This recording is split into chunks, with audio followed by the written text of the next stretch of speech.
Hello అండి, నమస్తే. Welcome back to my channel Souji Dakshu vlogs. ఈరోజు అయితే పనికిరాని వాటిని, అదేవిధంగా పడేసే వాటిని కూడా మనం పడేయకోకుండా ఎలా ఉపయోగించుకోవాలనేది ఈరోజు వీడియోలో షేర్ చేస్తున్నానండి.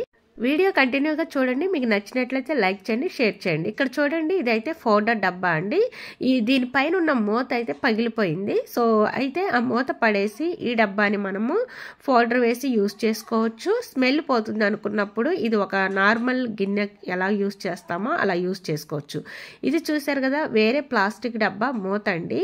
అయితే ఆ డబ్బా లేదనమాట, ఈ మూత మాత్రమే ఉంది. సో ఈ మూతని నేను పడేయకోకుండా ఉంచాను, దేనికైనా ఉపయోగపడుతుంది అని. కరెక్ట్గా ఈ డబ్బాకి సెట్ అయిందండి, చూసారు కదా. సో ఈ రెండింటిని కలిపి ఒక డబ్బా లాగా ఉపయోగించుకోవచ్చు. ఇందులో మనం ఏదైనా సరే పోపు దినుసులు, లేకుంటే ఇంకేవైనా నార్మల్ గ్రాసరీ ఐటమ్స్ ఉంటాయి కదా, చిన్న చిన్నవి, అలాంటివి కూడా స్టోర్ చేసుకోవచ్చు అండి. సో నేను ఇక్కడైతే వెండి మిర్చి ఉంటాయి కదా, అవి అయితే కొన్ని వేసేసి మూత పెట్టేసి స్టోర్ చేసుకున్నాను. సో అయితే వెండి మిర్చి కూడా విడిగా ఉన్నట్లయితే నిమ్ముకొని మెత్తబడిపోతూ ఉంటాయి కాబట్టి కొన్ని ఇలా వేసేసుకొని ఇది మనం కిచెన్ రూమ్లో పెట్టుకోవచ్చు. ఇది ఒక డబ్బాలాగా యూజ్ అవుతుంది. లైక్ చేయండి నచ్చితే. నెక్స్ట్ టిప్ అండి, ఇక్కడ చూసారు కదా, ఇదైతే బాక్స్. ఇందులో వెన్నపూస ఉంటుంది. వెన్నపూస ఉన్న వాటిని మనం డైరెక్ట్గా డీప్ ఫ్రిడ్జ్లో పెడుతూ ఉంటాము ఎక్కువ రోజులు నిల్వ ఉండటానికి. అయితే లోపల ఐస్ గడ్డ కట్టినప్పుడు ఈ బాక్స్ కూడా అతుక్కుపోయి ఎంతసేపటికి అసలు రాదు. అప్పుడు మన ఇంట్లో వంట నూనె కానీ, ఈ విధంగా హెయిర్ ఆయిల్ కానీ కొంచెం తీసుకొని ఇలా బాక్స్కి బ్యాక్ సైడ్న మొత్తం కూడా అప్లై చేసేసుకోండి. సో ఇప్పుడు మనం ఈ బాక్స్ని డీప్ ఫ్రిడ్జ్లో ఎక్కడ పెట్టినా కూడా ఎంత కూలింగ్ అయినా సరే ఐస్ గడ్డ కట్టినప్పటికీ కూడా ఈ బాక్స్ మనం తీయగానే వచ్చేస్తుందండి. సో ఇక్కడ చూసారు కదా, ఆల్రెడీ ఇంకొక బాక్స్ ఉంది. సో ఇది ఎంతసేపు తీసినా కూడా అస్సలు రాలేదండి. చాలా కష్టపడ్డాను, ఎందుకంటే ఐస్ బాగా గడ్డ కట్టింది కదా, ఇది కూడా అతుక్కుపోయిందండి. సో అందుకోసం అని చెప్పేసి నేను కింద ఇంతకు ముందు కుక్కర్ వాచర్ ఉంటుంది కదా, పనికిరానివి, అవి పడేస్తూ ఉంటామండి, గ్యాస్ కట్స్. సో అవి నేను ఇలా డీప్ ఫ్రిడ్జ్లో పెట్టేసి దాని మీద ఈ విధంగా పెట్టినట్లయితే అతుక్కోకుండా ఈజీగా వస్తుంది. సో ఇలా చిన్న చిన్న బాక్స్లు అనుకోండి, కంపల్సరీగా ఐస్ గడ్డ కట్టి ఇవి అతుక్కుంటాయి కాబట్టి ఇలా ఆయిల్ అప్లై చేసి పెట్టుకుంటే ఈజీగా వస్తుంది.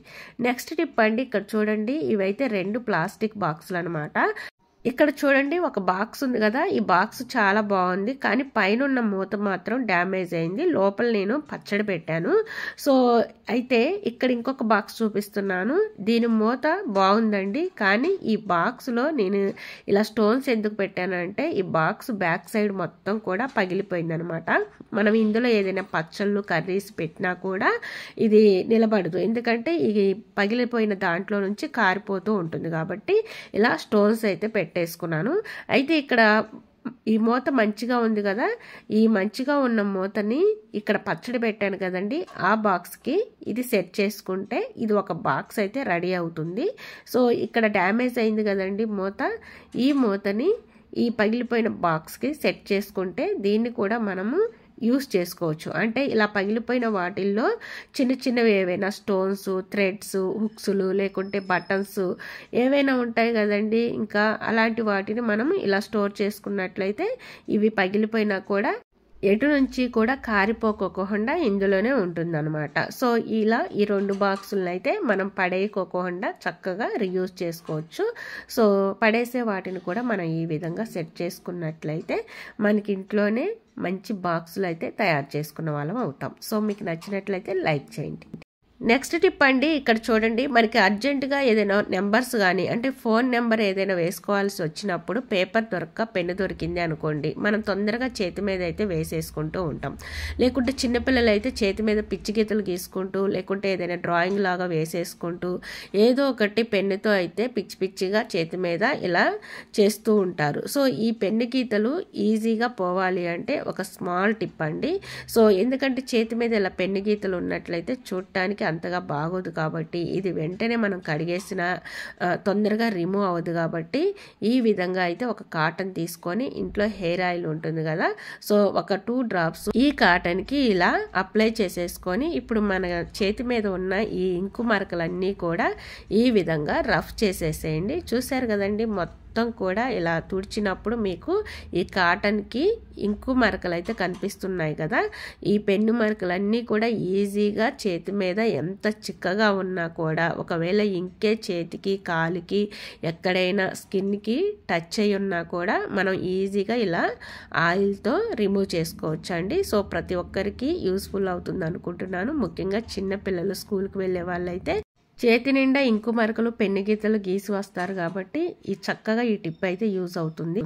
నెక్స్ట్ టిప్ అండి, ఇక్కడ చూడండి ప్రతి ఇంట్లో కూడా స్టవ్ అయితే ఉంటుంది. స్టవ్ మీద ఏ వంట అయినా చేస్తూ ఉంటాం కాబట్టి స్టవ్ అంతా కూడా జిడ్డు మరకలు పడుతూ ఉంటాయి. మనం ఎంత నీట్గా క్లీన్ చేసినప్పటికీ కూడా జిడ్డు పడుతూనే ఉంటుంది. సో మనం ప్రతిరోజు వాటర్తో అయితే క్లీన్ చేయలేం కాబట్టి నార్మల్గా పైన ఏదైనా ఫుడ్ మార్కర్స్ ఉన్నా ఆయిల్ మార్కలు ఉన్నా కూడా ఒక క్లాత్తో తుడిచేస్తూ ఉంటాం. అయినప్పటికీ కూడా జిడ్డుగా ఉంటుంది కాబట్టి నార్మల్గా మనం బర్నర్స్ స్టాండ్స్ ఇవన్నీ తీసేసి వాటర్తో తోమేసి క్లీన్ చేసేసుకోవచ్చు.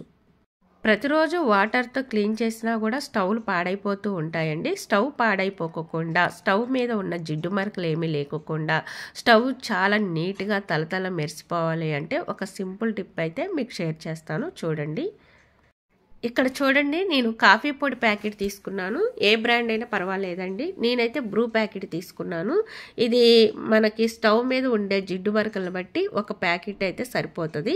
సో ఇక్కడ నేను యూస్ చేసే స్టవ్ మీద అంతగా జిడ్డు మరకలు లేవు కాబట్టి ఈ ప్యాకెట్లో హాఫ్ వరకు అయితే వేసేసుకుంటున్నానండి. ఒక గిన్నె తీసుకొని గిన్నెలో వేసేసుకోవాలి. సో ఇందులో నేను ఎలాంటి డిటర్జెంట్స్ లేకుంటే డిష్ వాష్ లిక్విడ్స్ ఏమీ యూస్ చేయకోకుండా జస్ట్ నార్మల్గా వాటర్ని అయితే దీంట్లో వేసేసుకుంటున్నానండి. సో ఇప్పుడైతే ఈ స్టవ్ మీద ఎక్కడైతే జిడ్డు మరకలు ఉన్నాయో అక్కడ మొత్తం కూడా ఈ విధంగా స్ప్రెడ్ చేసేసుకోవాలండి. ఇలా స్ప్రెడ్ చేసిన తర్వాత ఒక 5 మినిట్స్ అయితే ఉంచేసేయండి. సో ఇంట్లో ఏదైనా స్క్రబ్బర్ ఉంటుంది కదా, స్క్రబ్బర్తో కానీ లేకుంటే ఒక కాటన్ క్లాత్ కానీ తీసుకొని మొత్తం కూడా నీట్గా తుడిచేసేయండి. లేకుంటే స్క్రబ్బర్తో ఫస్ట్ స్క్రబ్బింగ్ చేసేసుకొని ఆ తర్వాత నీట్గా ఒక కాటన్ క్లాత్ తీసుకొని తుడిచేసుకోవచ్చు అనమాట. సో ఇక్కడైతే నేను మీకు చూపిస్తున్నాను చూడండి.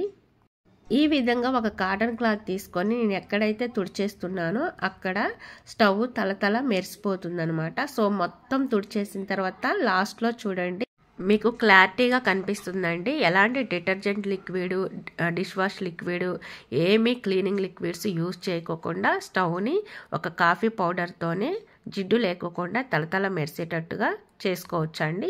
సో ఈరోజు టిప్స్ అయితే ఇవ్వండి. మీకు నచ్చినట్లయితే లైక్ చేయండి, ఫ్రెండ్స్ అండ్ ఫ్యామిలీ మెంబర్స్కి షేర్ చేయండి.